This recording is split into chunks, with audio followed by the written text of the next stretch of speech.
శ్రీ సాయి సచ్చరిత్రము 41వ అధ్యాయము. చిత్రపటము యొక్క వృత్తాంతము, గుడ్డపీలికలను దొంగలించుట, జ్ఞానేశ్వరి పారాయణము. గత అధ్యాయములో చెప్పిన ప్రకారము ఈ అధ్యాయములో చిత్రపటము యొక్క వృత్తాంతమును చెప్పెదము. గత అధ్యాయములోని విషయము జరిగిన 9 సంవత్సరములకు అలీ మహమ్మద్ హేమాడ్ పంతుని కలిసి ఈ దిగువ కథను అతనికి చెప్పాను. ఒకనాడు బొంబాయి వీధులలో పోవునప్పుడు వీధిలో తిరిగి అమ్మువాని వద్ద అలీ మహమ్మద్ సాయిబాబా పటమును కొనెను. దానికి చట్రము కట్టించి తన బాంద్రా ఇంటిలో గోడకు వేలాడదీశాను. అతడు బాబాను ప్రేమించుటచే ప్రతిరోజు చిత్రపటము దర్శనము చేయుచుండెను. హేమాడ్ పంతుకు ఆ పటమిచ్చుటకు 3 నెలల ముందు అతడు కాలు మీద కురుపు లేచి బాధపడుచుండెను. దానికి శస్త్రచికిత్స జరిగెను. అప్పుడతడు బొంబాయిలోనున్న తన బావమరిదియగు నూర్ మహమ్మద్ పీర్భాయ్ ఇంట్లో పడియుండెను. బాంద్రాలో తన ఇల్లు 3 మాసముల వరకు మూయబడి ఉండెను. అక్కడ ఎవరునూ లేకుండెరి. అచ్చట ప్రసిద్ధి చెందిన అబ్దుల్ రెహమాన్ బాబా, మౌలానా సాహెబ్, మహమ్మద్ హుస్సేన్, సాయిబాబా, తాజుద్దీన్ బాబా మొదలగు యోగుల పటములుండెను. వానిని కూడా కాలచక్రము విడువలేదు. అతడు వ్యాధితో బాధపడుచు బొంబాయిలో నుండెను. బాంద్రాలో ఆ పటములు ఏల బాధపడవలెను? పటములకు కూడా చావు పుట్టుకలున్నట్లుండెను. పటములన్నీ వాని వాని అదృష్టములు అనుభవించాను. కానీ సాయిబాబా పటము మాత్రము ఆ కాలచక్రమును తప్పించుకొనెను. అది ఎట్లు తప్పించుకొనగలిగెనో నాకింతవరకు ఎవ్వరూ చెప్పలేరైది. దీనిని బట్టి సాయిబాబా సర్వాంతర్యామి అనియు, సర్వవ్యాపి అనియు, అనంత శక్తుడనియు తెలియచున్నది.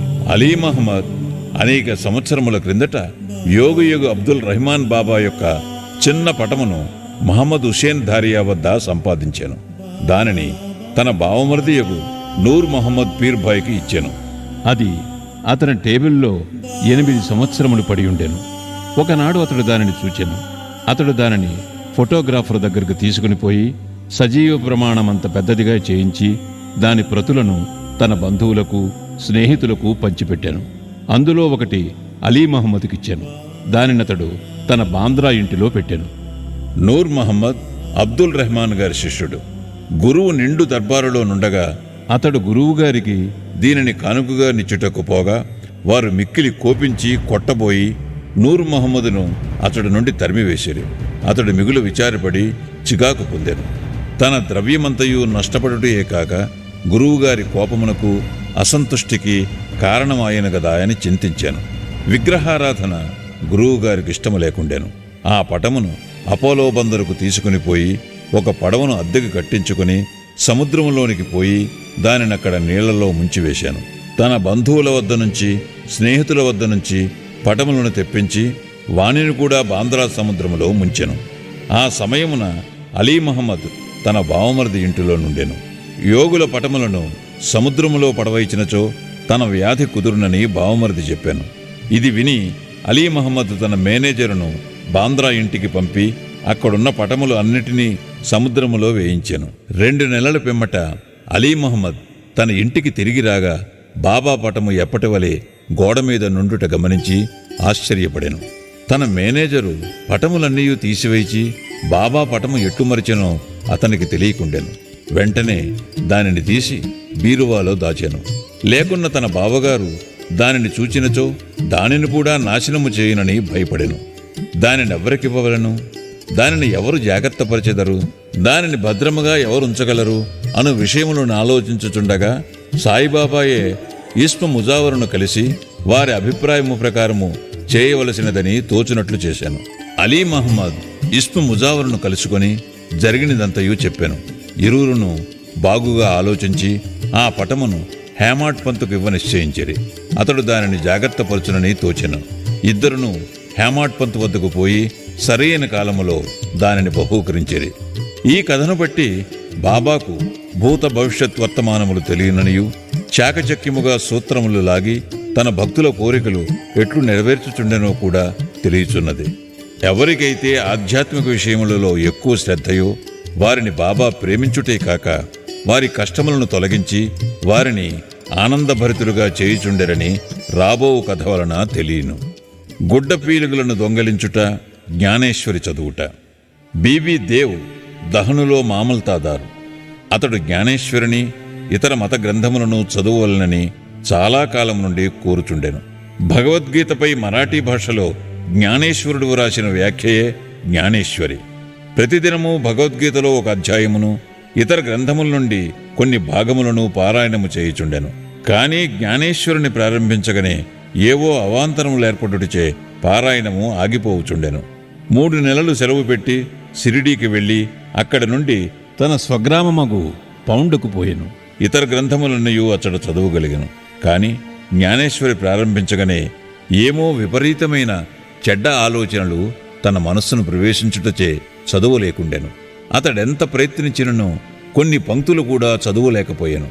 కాబట్టి బాబా తనకు ఆ గ్రంథమందు శ్రద్ధ కలుగు చేసినప్పుడే, దానిని చదువుమని వారి నోటి వెంట వచ్చినప్పుడే దానిని ప్రారంభించదననియు, అంతవరకు దానిని తెరువుననియు నిశ్చయము చేసుకునెను. అతడు 1914వ సంవత్సరము ఫిబ్రవరి నెలలో కుటుంబ సహితముగా షిరిడీకి వెళ్ళెను. అక్కడ ప్రతిదినము జ్ఞానేశ్వరి చదువుచుంటివాయని బాపూసాహెబ్ జోగ్ దేవుగారిని అడిగాను. దేవు తనకు అట్టి కోరిక కలదనియు, కానీ దానిని చదువుటకు శక్తి చాలకుండెననియు, బాబా ఆజ్ఞాపించినచో దానిని ప్రారంభించదననియు చెప్పాను. అప్పుడు జోగ్ ఒక పుస్తకమును తీసుకుని బాబాకిచ్చినచో దానిని వారు తాకి పవిత్రము చేసి ఇచ్చెదరనియు, అప్పటి నుండి నిరాటంకముగా చదువవచ్చుననియు దేవుకు సలహానిచ్చాను. బాబాకు తన ఉద్దేశము తెలియను గనక దేవుగారట్లు చేయుటకు అంగీకరించలేదు. బాబా తన కోరికను గ్రహించలేరా? దానిని పారాయణ చేయమని స్పష్టముగా ఆజ్ఞాపించలేరా అనను. దేవు బాబాను దర్శించి ₹1 దక్షిణనిచ్చెను. బాబా 20 రూపాయలు దక్షిణ అడుగుగా దానిని చెల్లించాను. ఆనాడు రాత్రి బాలకరాముడను వానిని కలుసుకుని అతడు బాబాయందు భక్తిని, వారి అనుగ్రహమును ఎట్లు సంపాదించినని ప్రశ్నించాను. మరుసటి దినము హారతి పిమ్మట అంతయు తెలిపెదనని అతడు బదులిచ్చాను. ఆ మరుసటి దినము దర్శనము కొరకు దేవు వెళ్ళగా బాబా అతనిని 20 రూపాయలు దక్షిణ ఇమ్మనెను. వెంటనే దేవు దానిని చెల్లించెను. మసీదు నిండా జనులు నిండి ఉండుటచే దేవు ఒక మూలకు పోయి కూర్చుండాను. బాబా అతనిని పిలిచి శాంతముగా తన దగ్గర కూర్చొనమనయ్యను. దేవు అట్లనే చేశాను. మధ్యాహ్న హారతి పిమ్మట భక్తులందరూ పోయిన తరువాత దేవు బాలకరాముని చూచి అతని పూర్వ వృత్తాంతముతో పాటు బాబా అతనికి ఏమేమి చెప్పాను? ధ్యానం ఎట్లు నేర్పిరోయని అడుగగా బాలకరాముడు వివరములు చెప్పుటకు సిద్ధపడాను. అంతలో బాబా చంద్రు అను కుష్ఠురోగ భక్తుని పంపి దేవుని తీసుకుని రమ్మనెను. దేవు బాబా వద్దకు పోగా ఎవరితో ఏమి మాట్లాడుచుంటివని బాబా అడిగెను. బాలకరామునితో మాట్లాడుచుంటుననియు, బాబా కీర్తిని వినుచుంటుననియు అతను చెప్పాను. తిరిగి బాబా 25 రూపాయలు దక్షిణ అడిగెను. వెంటనే దేవు సంతోషముతో దక్షిణ చెల్లించాను. అతనిని బాబా లోపలికి తీసుకుని పోయి స్తంభము వద్ద కూర్చుండి, నా గుడ్డ పీలికలను నాకు తెలియకుండా దొంగలించితివేలా అనెను. దేవు తనకు ఆ గుడ్డ పీలికల గూర్చి ఏమీ తెలియదనెను. బాబా అతనిని వెతుకుమనెను. అతడు వెతికెను, కానీ అచ్చట ఏమీ దొరకలేదు.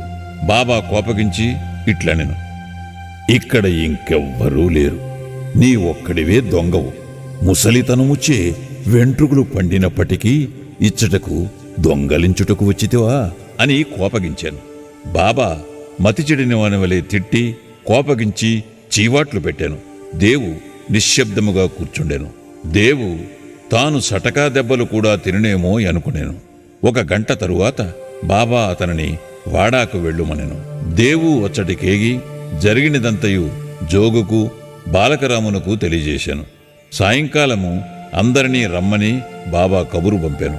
ముఖ్యముగా దేవుని రమ్మనెను. నా మాటలు వృద్ధుని బాధించి ఉండవచ్చును, కాని అతడు దొంగిలించుటచే నేనట్లు పలుకోవలసి వచ్చెను అని బాబా నుడివెను. తిరిగి బాబా 12 రూపాయలు దక్షిణ అడిగాను. దేవు దానిని వసూలు చేసి చెల్లించి సాష్టాంగ నమస్కారము చేశాను. బాబా ఇట్లనెను, ప్రతిరోజు జ్ఞానేశ్వరుని చదువుము, పోయి వాడాలో కూర్చుండము. ప్రతినిత్యము కొంచెమైనను క్రమము తప్పక చదువుము. చదువునప్పుడు దగ్గరున్న వారికి శ్రద్ధాభక్తులతో బోధపరిచి చెప్పుము. నేను నీకు జల్తారు సెల్లానిచ్చుటకు ఇచ్చట కూర్చుని ఉన్నాను. ఇతరుల వద్దకు పోయి దొంగిలించదవేలా? నీకు దొంగతనమునకు అలవాటు పడవలనని ఉన్నదా? బాబా మాటలు విని దేవు సంతోషించాను. బాబా తనను జ్ఞానేశ్వరుని ప్రారంభించమని ఆజ్ఞాపించిననియు, తనకు కావలసినదేదో అది దొరికిననియు, అప్పటి నుండి తాను సులభముగా చదవగలననియు అనుకొనెను. తిరిగి బాబా పాదములకు సాష్టాంగ నమస్కారమునర్చాను. తాను శరణు వేడెను గనుక తనను బిడ్డగా నుంచి జ్ఞానేశ్వరుని చదువుటలో తోడ్పడవలసినదని బాబాను వేడుకొనెను. పీలికలు దొంగలించుట ఎనగానేమో దేవు అప్పుడు గ్రహించాను. బాలకరామును ప్రశ్నించుటయే గుడ్డ పీలికలు దొంగలించుట. బాబాకు అట్టి వైఖరి ఇష్టము లేదు. ఏ ప్రశ్నకైనా సమాధానం ఇచ్చుటకు తాము సిద్ధముగా నుండిరి. ఇతరులను అడుగుట బాబాకు ఇష్టము లేదు. అందుచే అతనిని బాధించి చికాకు పెట్టాను. అదీనూ కాక ఇతరులను అడగకుండా బాబానే సర్వము అడిగి తెలుసుకొనవలననియు, ఇతరులను ప్రశ్నించుట నిష్ప్రయోజనమనియు చెప్పాను. దేవు ఆ తిట్లను ఆశీర్వాదములుగా భావించి సంతుష్టితో ఇంటికి పోయాను. ఆ సంగతి అంతటితో సమాప్తి కాలేదు. బాబా చదువుమని ఆజ్ఞాపించి ఊరుకొనలేదు. 1 సంవత్సరం లోపుగా బాబా దేవు వద్దకు వెళ్లి వాని అభివృద్ధి కనుగొనెను. 1914వ సంవత్సరం ఏప్రిల్ నెల 2వ తేదీ గురువారం ఉదయం బాబా స్వప్నంలో సాక్షాత్కరించి పై అంతస్తులో కూర్చుండి, జ్ఞానేశ్వరి బోధపడుచున్నదా లేదా అని అడిగాను. లేదు అని దేవు జవాబిచ్చాను. ఇంకా ఎప్పుడు తెలుసుకొనేదవు? దేవు కండ్ల తడిపెట్టుకుని, నీ కృపను వర్షింపనదే పారాయణము చికాకుగానున్నది, బోధపడుట చాలా కష్టముగానున్నది. నేను దీనిని నిశ్చయముగా చెప్పుచున్నాను అనెను. చదువునప్పుడు నీవు తొందరపడుచున్నావు. నా ముందర చదువుము, నా సమక్షమునే చదువుము. ఏమి చదువువలను? అధ్యాత్మము చదువుము. పుస్తకమును తీసుకుని వచ్చుటకు దేవు వెళ్ళాను. అంతలో మెలకువ వచ్చి కండ్లు తెరచాను. ఈ దృశ్యమును చూచిన పిమ్మట దేవుకెంత ఆనందము సంతోషము కలిగెను. చదువరులే గ్రహింతురుగాక. శ్రీ సాయినాథాయ నమః. 41వ అధ్యాయము సంపూర్ణము. సద్గురు శ్రీ సాయినాథార్పణమస్తు. శుభం భవతు.